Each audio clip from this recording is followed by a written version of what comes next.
Welcome to the WEFTEC Focus Friday Webcast Series. These quick sessions are designed to help new and returning WEFTEC attendees better understand what to expect from highlighted technical sessions at WEFTEC 2022. The webcast will consist of WEFTEC speakers providing a high-level overview of their presentation and key takeaways that attendees can look forward to receiving. Have you registered for WEFTEC 2022? Don't miss out. It's easy to do. To get started, visit www.weftec.org/register. Did you know members save more on WEFTEC registration? Not a member of WEF? Visit www.wef.org/join-WEF to get started. Now let's welcome this week's speakers.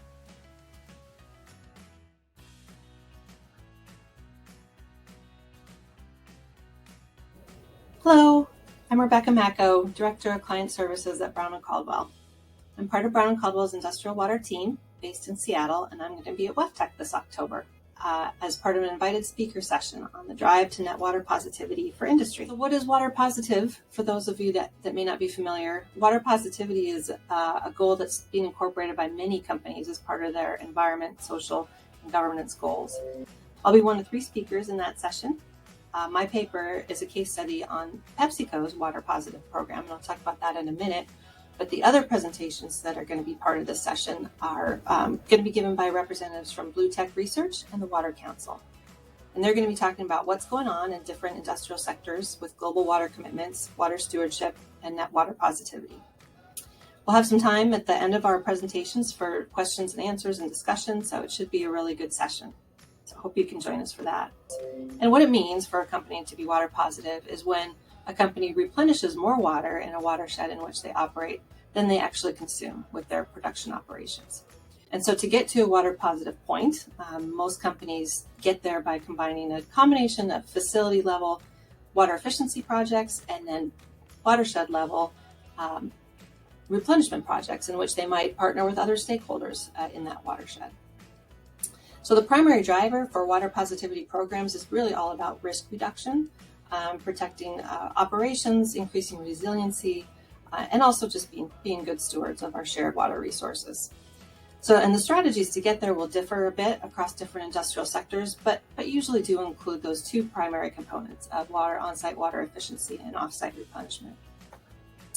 So the Pepsi study that I'll be presenting talks about their program in which Pepsi has made a commitment to become water positive by 2030, and they're well on their way there through a combination of on-site efficiency and off-site replenishment projects so that attendees can understand all those relative contributions. So it's a pretty interesting study.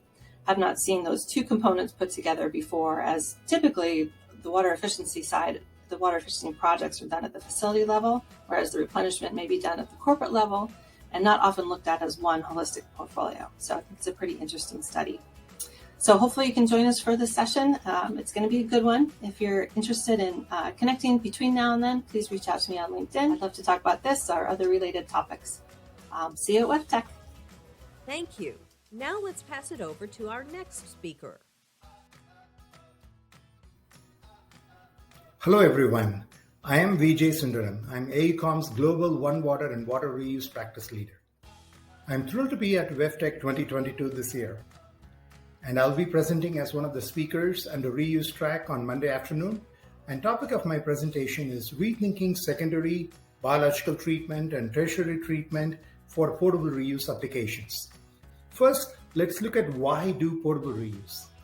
As you can see, we are going through drought conditions in the Western United States, and there is Senate Bill 64 type of restrictions on release of treated effluent to the surface water bodies in Florida, and groundwater recharge and helping mitigate overdrafted groundwater basins is of a driver throughout the United States.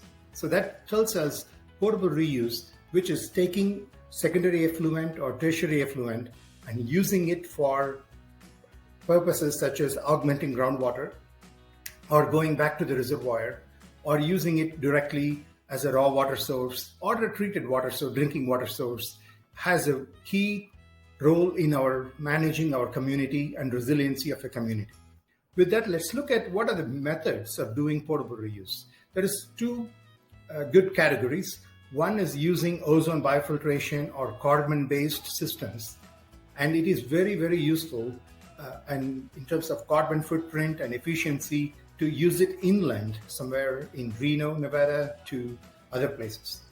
In terms of other ways to do portable reuse is using reverse osmosis based systems, such as Orange County, California, Scottsdale, Arizona, and several locations worldwide is utilizing reverse osmosis based process strain to achieve portable reuse. So with that, there is a lot of innovation happening in the portable reuse world. The topic of my discussion is, as you know, WEFTEC is known for bringing the best and brightest on secondary treatment design and filtration, disinfection design to our discussion. What I'm here to tell you is, the topic of my presentation is to bring these both together. We need to reach across the aisle and let these folks to work together, because to implement a cost-effective and reliable portable reuse, we need to start all the way from sewer source control and look at flow equalization and doing designs to improve what is needed for portable reuse, such as removing phosphorus to mitigate fouling. And there is a lot of other good information that could be achieved by doing secondary design with portable reuse end use in mind. Another good example is we could get a good log removal credits. Portable reuse is all about protecting public health, and when you leverage the existing concrete as a secondary treatment basins to achieve what is needed for removing pathogens, which is pathogen removal is occurring already, we could utilize log removal credit to add it as a barrier for portable reuse. Just an example. Thank you. Now let's pass it over to our next speaker. I am Emma Shen, the Global Technology Lead for Wastewater Energy Optimization and Sector Decarbonization at Jacobs. This is an exciting time in water as we embrace the challenges and opportunities climate change presents. The water sector contributes up to 5% of the global greenhouse gas emissions from energy consumption and the methane and nitrous oxide emissions during the treatment of wastewater and sludge. But there are opportunities to cut our emissions in a sustainable and affordable manner. I will be presenting at the Decarbonization Status and Global Trends session, where we explore the role of water sector in the path to decarbonization. I will share some of the latest trends and concepts that more water utilities are embracing as they move towards their net zero target before 2050. Some of the examples include developing the best science-based approach to mitigate process emissions, recovering energy or resources from wastewater, sludge, and biogas, carbon sequestration through land application of biosolids or biosolids products, and exploring the opportunity of wastewater-based hydrogen hubs. You will also hear from other industry leaders on the policies and drivers for water sector decarbonization in the US and a major utilities perspective on becoming carbon positive. I look forward to seeing you at WEFTEC 2022. Thank you. Thank you. Let's cover a few frequently asked questions. Where can I find the latest info about what's planned for WEFTEC 2022? Always start at weftec.org.